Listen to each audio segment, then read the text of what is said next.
Hi, today I'm going to show you an experiment with mercury. Mercury is highly toxic, but what happens if you touch it? So I'm going to put my fingers in it. Actually, I'm going to put one finger in it because I don't need to put two fingers in it.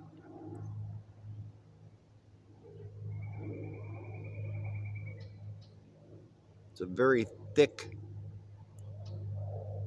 metallic fluid. Now,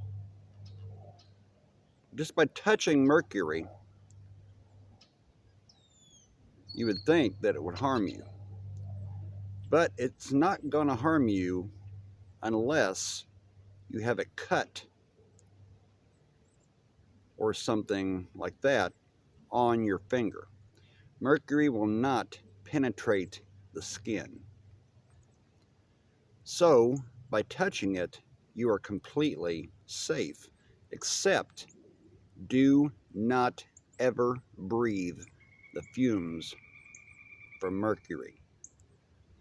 The fumes are toxic, and the fumes will kill you over time. Thanks for watching. Don't forget to subscribe.